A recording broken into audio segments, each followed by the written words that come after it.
In our last lecture, we examined the institutions and values of the Athenian democracy in the great age of Pericles. We saw that those institutions rested upon the conviction that every citizen should be as fully involved in politics as possible. Remember the phrase from Pericles. We do not say that someone who is apathetic about politics is minding his own business. We say that person has no business in Athens whatsoever. It was a concept that every citizen could handle any position, made possible by pay from the empire, by committee systems which handled most government business, and by the use of allotment. That shocking notion to us that you don't need an expert to handle a magistracy. Any citizen can reach his hand in, come up with the right white ball, and be appointed to serve for that year. Term limits were there. 1 term, 1 year. And accountability. At the end of the year, any citizen could challenge any magistrate, and the accounts had to be rendered. Now, the values of that Athenian democracy, expressed by Pericles, come much closer home to us. It was a society based on government of the people, by the people, and for the people, which achieved equality of opportunity, which defined freedom as freedom to live as you choose, and freedom as equality. That was a primary notion of freedom, to achieve equality. It was a society that obeyed the laws, that believed in liberty under law. It was a tolerant and open society, a patriotic society, a society based upon economic opportunity, all values that we share. And we also share with the Athenian democracy in our own day the fact that this freedom unleashed a tremendous age of creativity. The 2 great ages in human creativity are the Athenian democracy and our own day. Our great age of science and technology is made possible by freedom. The freedom to think, the freedom to travel, the freedom to explore and express ideas. This has unleashed this epoch that has changed every aspect of our lives. And the same impact was achieved by freedom in the Athenian democracy of the 5th century BC. It was an age in which medical science was born, an age in which history was created, in which the drama was established, an age in which the canons of artistic and architectural beauty were achieved that would dominate art and architecture right down until the 20th century. It was made possible by freedom. And like our own age, the Athenian democracy was an age of experts and professors. These were the great intellectual bearers of the new ideas. Sometimes people criticize our schools, and I always wonder, though, why when the Nobel Prizes are awarded, so many of them go to Americans. For you see, we have that same seemingly random attitude to education that the Spartans believed that the Athenians did. How could you possibly produce brave warriors from the Spartan point of view unless you drill them all the time? But the Athenians did. And so, too, our schools produce outstanding individuals. But then I'm often contradicted and said, well, sometimes the Nobel Prizes go to American citizens, but in fact they've come from England or somewhere else. So what? We have created such a society that they want to come here, and that isn't exactly what an Athenian would have told you. Some of the greatest minds of the Greek world were not Athenian citizens, but they came to Athens because the economic and intellectual opportunity was there. And these great figures were called sophists. Now that's a word that means wise man, literally, but we might well translate it by professor or expert. They came from far-off North Greece, like Abdera. They came from Sicily, like Leontini. Men like Hippias and Protagoras, Gorgias came to Athens. And like a good professor, they were paid for teaching. That's what marked them out. They took students and educated them in the skills that would make the student a success in the Athenian democracy. And of course, that meant above all to speak well, rhetoric, the craft of how to persuade free men to follow you. That was the road to success in the Athenian democracy, to prestige and moral authority of the kind that Pericles had, to persuade your fellow citizens. And it was an art that could be learned. And the sophists taught it to you. It was as valuable as an MBA or a law degree today to make your mark. And they taught it to you for pay, and it was not cheap. Translated into today's currency, education with a sophist for a year cost about the same as a year's tuition at Harvard. That's what you paid, but you got your money's worth. And fathers were eager to save up to send their children to those kinds of teachers. Now, they weren't always as happy with what the students came home with, however, because the sophist breathed this radical air of freedom in which every tradition could be questioned. And they taught their students to question age-old concepts about the gods and about morality. So you have sent your son to a sophist, and the next family gathering, he starts spouting ideas. Say, Dad, he might ask, why don't we knock Granddad there in the head and cook him up and eat him? And you say, that's a terrible thing. What are you talking about? That's the most outrageous thing I've ever heard of. Well, Dad, I don't know. You ever been to India? No, you would say. This is right out of our sources. Have you ever been to India, Dad? Well, no, I can't. Well, let me tell you a story. The king of Persia got very interested in these questions about what is morality. And so he had a group of Greeks come to see him. And he asked the Greeks, just as I ask you, Dad, how much would you take to knock your parents in the head and cook them up and eat them? And they were outraged the way you were. But then he brought in a group of Indians from his far provinces and said, how much would you take not to hit your grandparents in the head, cook them up, and eat them? And they were appalled.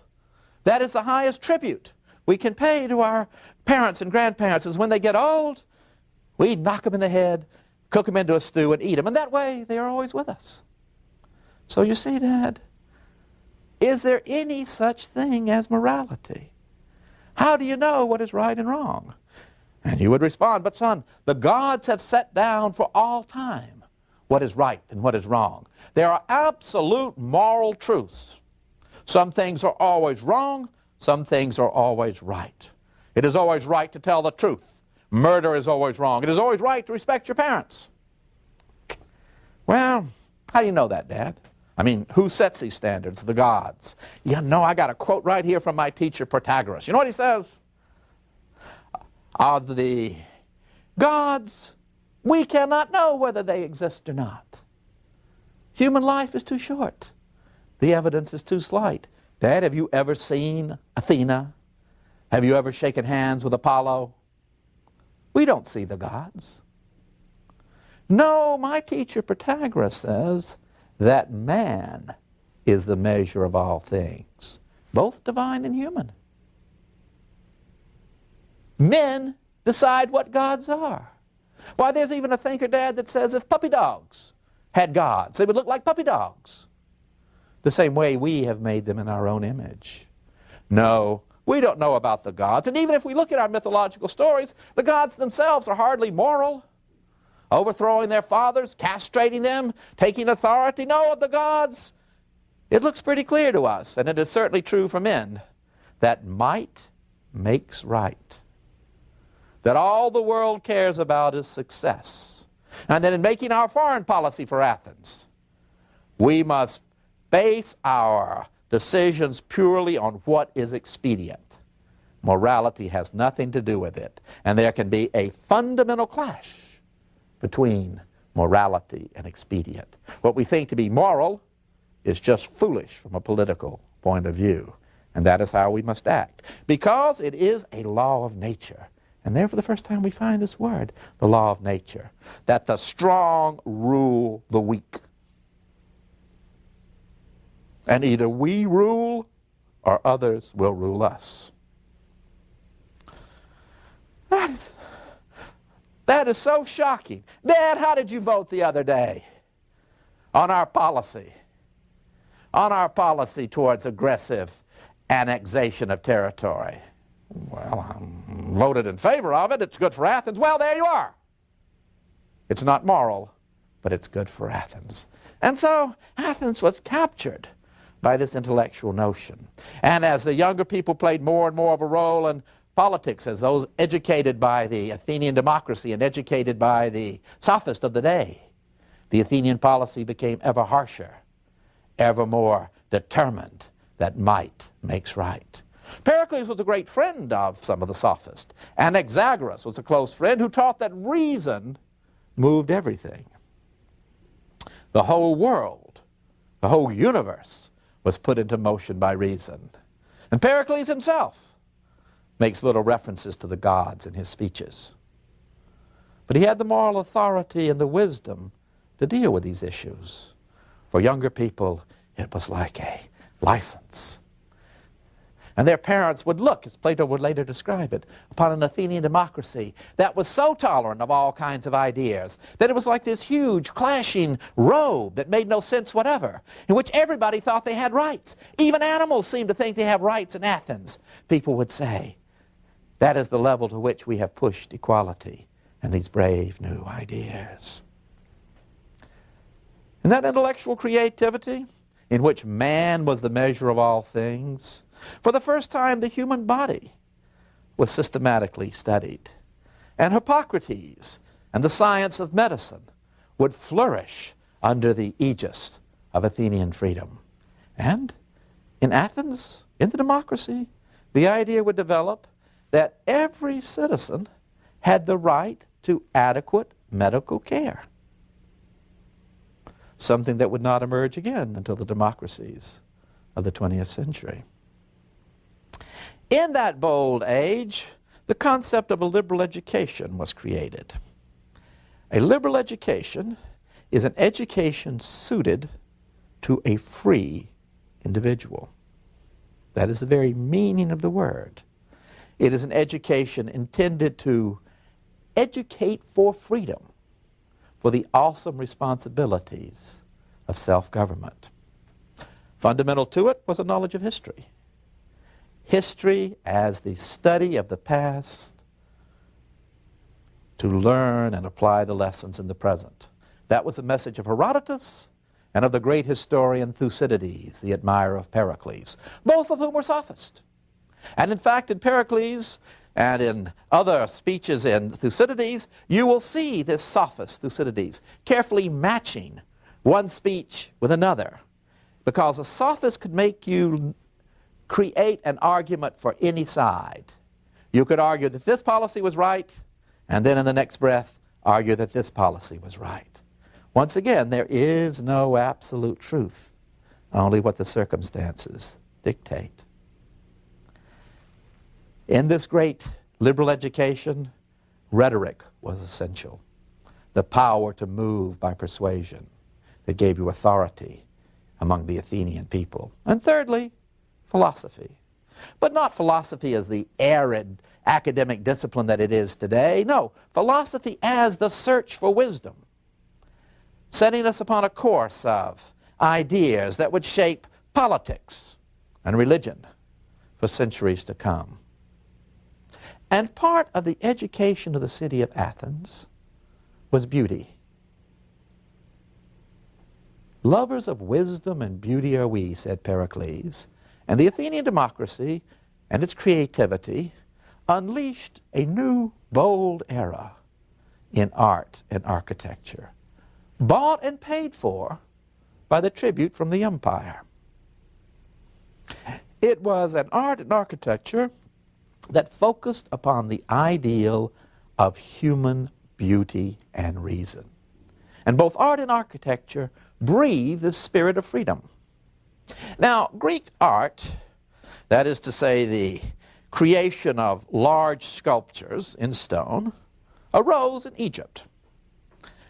Greek traders brought the ideas back from Egypt in the 7th and 6th century, but Egyptian sculpture really was achieved in its perfection, about 2,400 BC. And it had changed little right down until the 5th century BC. Look at an Egyptian statue, its rigidity, Pull one up in your mind. The figure standing, not even freed from the stone, gazing off into an eternity. Stability, security, order, that is what the Egyptian wanted.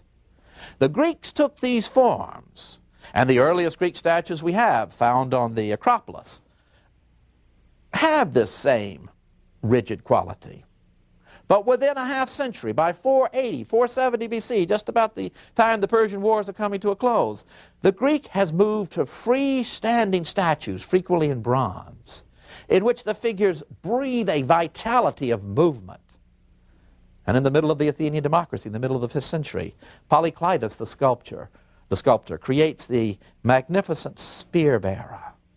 A young man, not a god, for the Greek focuses upon the human.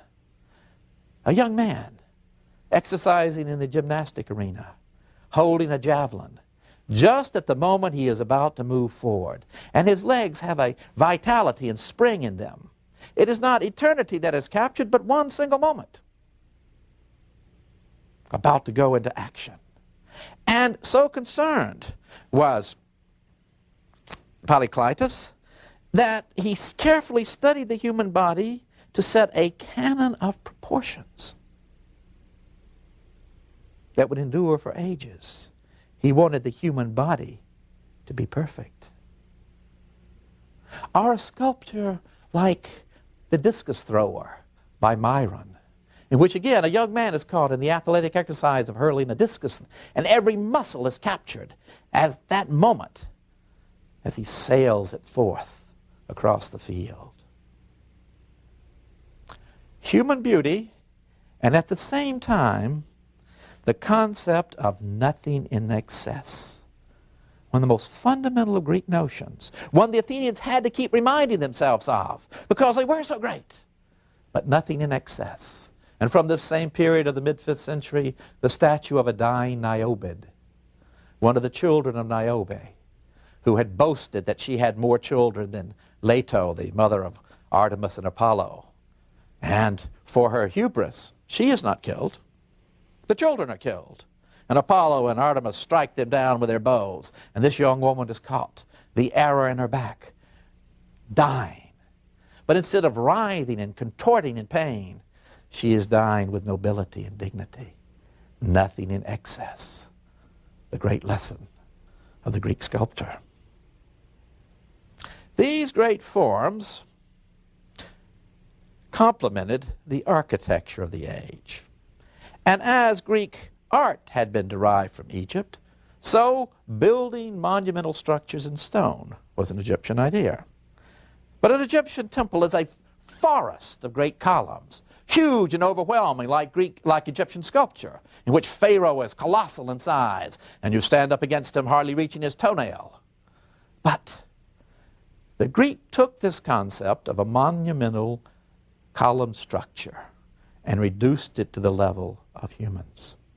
And again, quite rapidly, within a span of 2 generations, using the great temples at Paestum in the southern part of Italy as our models, the Greeks took these forms, somewhat clumsy, and created on the Parthenon, on the Acropolis at Athens.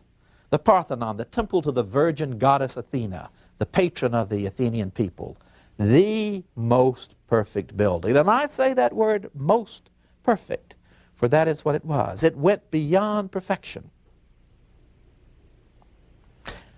Alterations in the columns, in the entablature, were all carried out to make sure the building did not create unseemly optical illusions. So the end columns are slightly closer than the other columns. Now, this magnificent structure on the Acropolis, along with the other buildings around it, such as the exquisite Ionic temple of Athena Nike, gazing out over the sea where Athens won its great victory over the Persians. These buildings were all planned and approved by the Athenian people. Not some committee of experts, but by the Athenian people. When Pericles, at one point, was being questioned about the building of the Parthenon, it was being built under the direction of his friend, the great artist Phidias. The Athenian people had before them the accounts. And they said, look at these huge cost overrun for the Parthenon. Why, for example, must every one of the capitals of the building be separately milled? And Phidias explained, well, we have put the columns at slightly different spacing in order to correct optical illusions. So the building, for example, doesn't seem to lean backwards under a bright blue sky. And because we did that, every single column had to be milled by itself in every single capital. But this is driving us to bankruptcy. These are huge sums. And suddenly, Pericles stood up and said, that is fine. I will pay, and he was enormously rich, I will pay for the building of the Parthenon by myself, out of my own pocket. But on it will read, built by Pericles. No, roared the Athenian crowd. No. Let it cost whatever it does, but make it read, built by the Athenian people, for it is our pride and our grandeur. The Doric temple, that is the Parthenon, is an exquisite appeal to reason. An Egyptian temple attempts to overwhelm you. A Gothic cathedral leads you into a mystic union with God, your eyes soaring up into heaven. But the Greek temple, the Parthenon, appeals to your reason. It is an appeal to geometry, the most rational of all sciences. And so it spoke that concept of reason, that the gods have given us this mind, and they want us to use it. How marvelous is man, reads one of the plays of the period. There is nothing he cannot choose to do. He can sail the sea. He can take the shaggy oxen and bend him to his will. He can create the most marvelous monuments. There is nothing man cannot do with his mind and his reason. And this was the chant of this great age, and the art and architecture of the Parthenon, of Polykleitos. Sing it forth. Now, it was an age in which the Athenian democracy had superb confidence in its cultural values. Walk through museums of the world, on the Acropolis itself at Athens, and you will see a series of figures of early Greek sculpture. Sculpture from the 6th century, Kore sculpture they are called, Kouros sculptures of men and women. And they are in this slightly rigid form that I mentioned to you. They are magnificent sculptures. They make the heart of art historians simply pound. Why do we have so many of them preserved? Because when the Athenians began their great building program under Pericles, the task was to rebuild the structures, the temples that had been burned down by the Persians. You will recall the Persians captured Athens under Xerxes. They burned it to the ground. It was from that ruined city that the Athenians said they would fight as long as the sun moved across the sky. But after they had won their freedom again, after the tribute from the empire came in, they made the decision to rebuild in a far more beautiful form the Acropolis. That was what the building program was about. Now, instead of taking the sculptures that had been preserved, that were lying around on the ground, and carefully re-erecting them in museum fashion, the Athenians took those sculptures and used them as fill, simply to level the ground. Such was their confidence that they could create standards of beauty beyond anything that had gone before. Now, contrast that with the 20th century. When Europe had been devastated by the Second World War, instead of taking the cathedral at Cologne and using it as an opportunity to build a brand new style of architecture, the temple, the cathedral at Cologne, this is true all over Europe, was carefully restored in its old fashion, block by block, even using the same blocks where possible. The Athenian would have had nothing but contempt for historic restoration processes in our country. If you have confidence in your own values and standards, then you go where no one has ever gone before. And in that confidence, they created this magnificent art and these temples. Now, it is important to note that these temples are the skyline of Athens. Still today, when you drive into that city, your eye catches first the Acropolis, the Parthenon. That is not what it captures first when it drives into New York, is it? Atlanta, Chicago. What rises up on our skyline today? Great monuments to money, to finance, skyscrapers. Isn't that true? Yes, it is.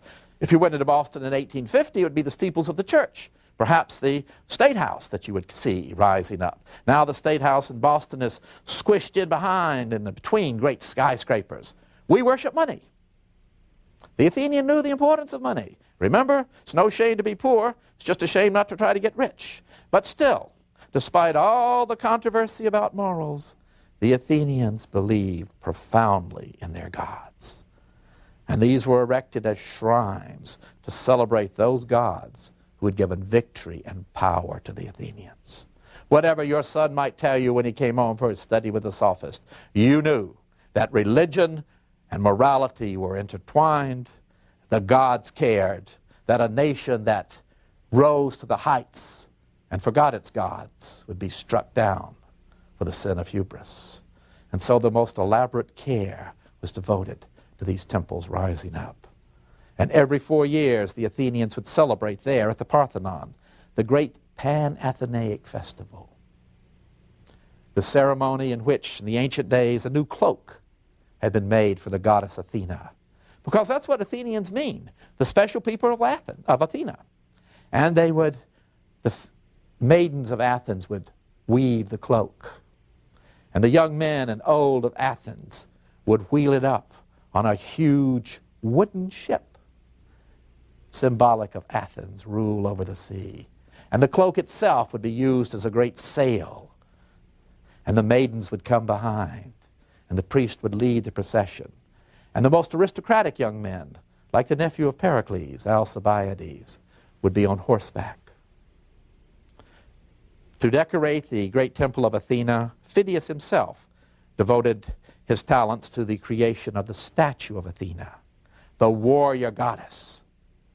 But up above, reliefs of this magnificent Pan-Athenaic festival were created, of the young men on horseback, the maidens bringing the robes, cloaks, and implements of worship, and the gods in serenity watching it, all conveying this concern with the perfection of the human body and this sense of nothing in excess, so fundamental to the Athenian democracy.